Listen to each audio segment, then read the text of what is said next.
শীতের প্রথম পিঠেপুলির পর্বে তোমাদের সকলকে জানায় চৈতালির রান্নাঘরে স্বাগতম। মাত্র এক বাটি সুজি দিয়ে তৈরি করে নিতে পারো সুজির মুখশলা পিঠে। যেমন সফট তেমনই রসে ভরা, আর বানানো ততটাই সহজ।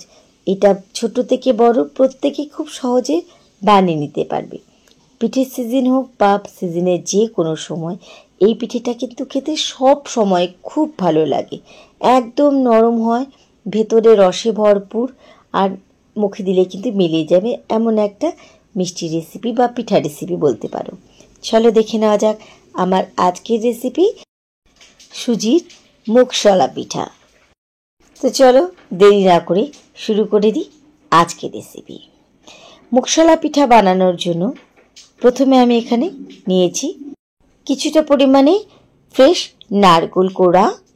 এর সাথে এবার দিয়ে দিচ্ছি 10 টাকা দামের যে কোনো গুঁড়ো দুধের প্যাকেট তোমরা এখানে নিতে পারো। এটা স্টাফিংয়ের জন্য বা পুরের জন্য। তো ভালোভাবে এই দুধটাকে প্রথমে নারকেল কোড়ার সাথে নিয়ে একটুখানি নারকেল কোড়ার সাথে এই গুঁড়ো দুধ মিশিয়ে নিচ্ছি। এতে কি হবে, স্টাফিং বা পুর বানানোর জন্য আমাদেরকে আলাদা করে আর বানাতে হবে না। খুব ভালোভাবে আমি নারকেল কোড়ার সাথে এখানে গুঁড়ো দুধ মিশিয়ে নিয়েছি। এবার গ্যাস ওভেনে বসিয়ে দিয়েছি আমি একটা কড়াই, আর এই কড়াইয়ের মধ্যে প্রথমে নিয়ে নিচ্ছি জল। এই বাটি ধরে আজকে আমি বানাচ্ছি, তোমরা চাইলে এই বাটি থেকে ছোট সাইজ বা এর থেকে বেশি বানাতে চাইলে বড় বাটিও নিতে পারো। প্রথমে কড়াইতে নিয়ে নিলাম 2 বাটি জল। আমরা মিষ্টির আইটেম বানাবো, তাই সামান্য পরিমাণে একটু নুন দিলে মিষ্টিটা কিন্তু পারফেক্ট বোঝা যায়। দিয়ে দিচ্ছি খুব সামান্য পরিমাণে জলের মধ্যে নুন।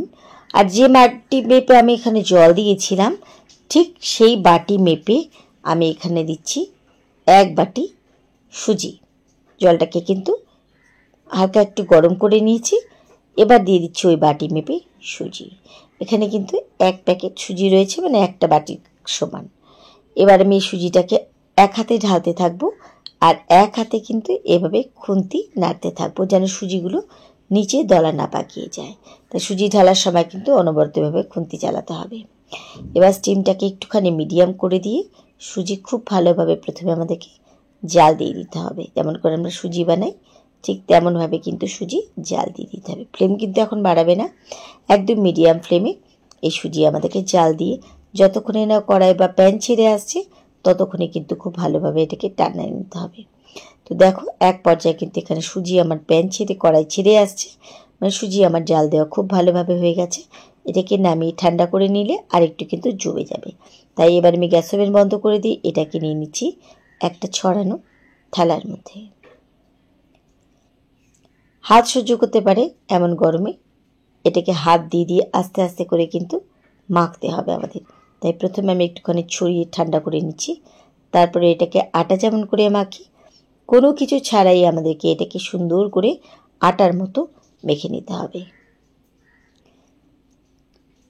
তো এখানে কিন্তু আমি খুব ভালোভাবে মেখে এটাকে একটা আটার ডোয়ের মতো বানিয়ে নিলাম। এবার নিয়ে নিচ্ছি একটা চাকতি বালনা, আর এর মধ্যে ছড়িয়ে দিচ্ছি সামান্য পরিমাণে তেল। সুজি যখন মাখা হয়ে যাবে তারপরে কিন্তু তেল দিয়ে এভাবে হালকা করে একটুখানি এটাকে প্রেস করে করে বড় করে দিতে পারো, বা তোমরা চাইলে এখানে বেলনা দিয়ে বেলে নিতে পারো। কারণ পিঠেগুলো কিন্তু আমরা এখনই বানাবো। যদি অনেকটা বানাতে অসুবিধা হয় তাহলে এই ডোয়ের থেকে একটু একটু করে নিয়েও কিন্তু বানাতে পারো। খুব ভালোভাবে আমি চাকতিতে ছড়িয়ে নিয়েছি। এবার নিয়ে নিচ্ছি একটা স্টিলের বাটি। এরকম বাটি বাইরের থেকে ছোট বড় যে কোনো রকমের বাটি তোমরা এখানে নিতে পারো। নিয়ে এভাবে বসিয়ে বসিয়ে আমি বাটি বসিয়ে ছাপ দিয়ে দিচ্ছি।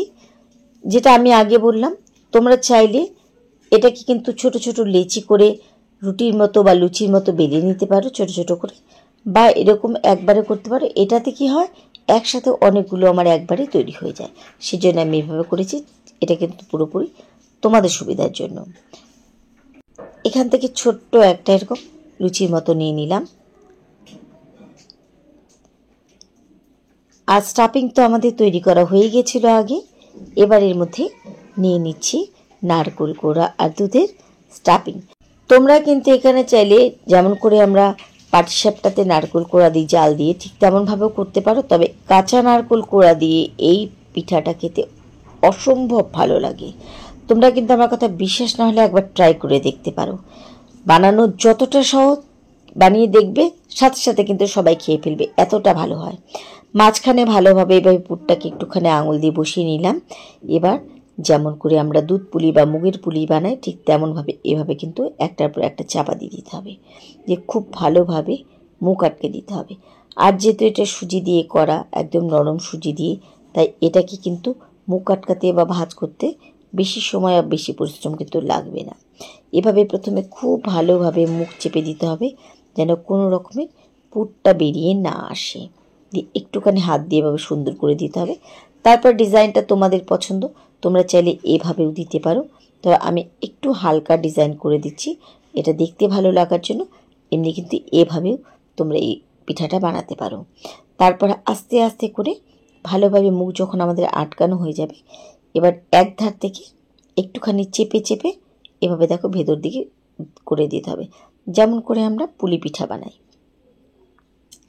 এভাবে একটু একটু করে চেপে চেপে ভেতর দিকে করে নিতে হবে। এটা শুধু কিন্তু দেখতে ভালো লাগার জন্য, আর কিছু না। এভাবে দেখো, এটা দেখতেও কিন্তু খুব ভালো লাগছে। সিজনে যে কোনো সময় এই পিঠাটা বাড়িতে বানিয়ে দেখতে পারো।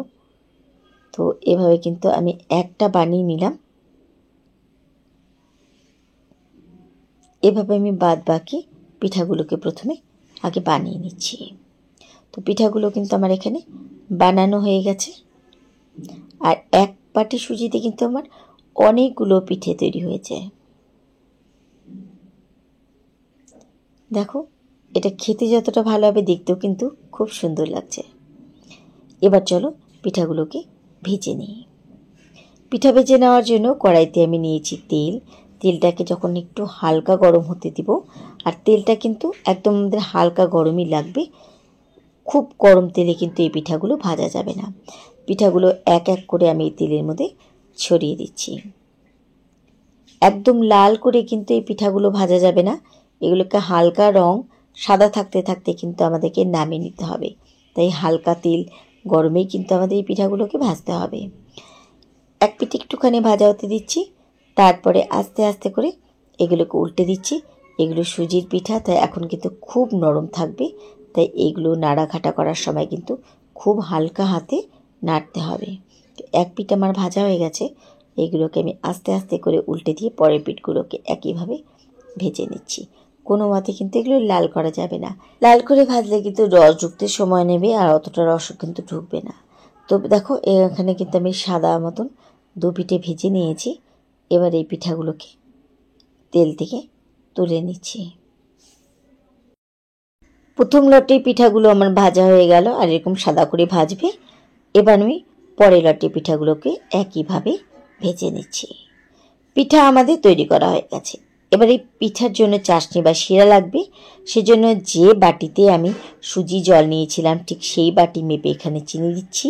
মিষ্টিটা যদি তোমরা একটু কম পছন্দ করো তাহলে চিনিটাকে তোমাদের আন্দাজ মতো ওখানে দিতে হবে।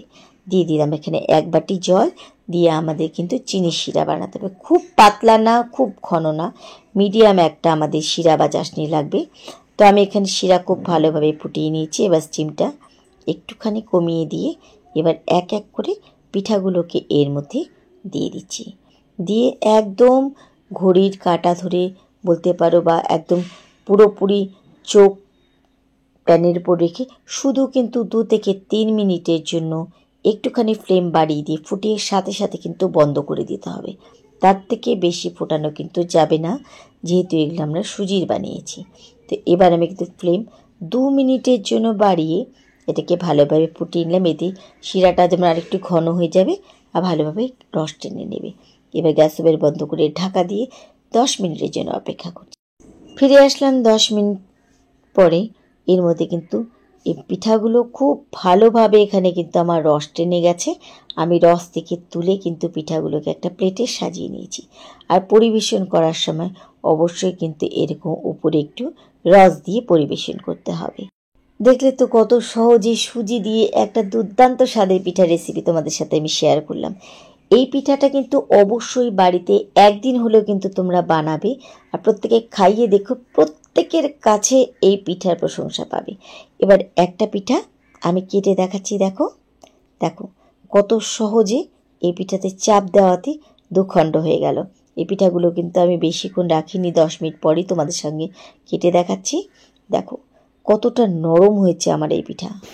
রেসিপি ফলো করে যদি তোমরাও বাড়িতে বানাও, তোমাদেরও পিঠা কিন্তু এরকম নরম তুলতুলে আর রসে ভরা হবে। তো কেমন লাগলো আমার আজকের এই রেসিপি, তোমরা কিন্তু অবশ্যই কমেন্ট করে জানাবে। রেসিপি ভালো লাগলে বরাবরের মতো রেসিপিতে কিন্তু লাইক করতে ভুলো না, আর অবশ্যই কিন্তু সবার সাথে শেয়ার করে দিও। তাহলে আজকের মতো সবাইকে ধন্যবাদ জানিয়ে এখানেই বিদায় নিচ্ছি। ফিরে আসবো আবার অন্য কোনো রেসিপির সাথে অন্য কোনো দিন। সেই পর্যন্ত সবাই খুব ভালো থেকো, সুস্থ থেকো।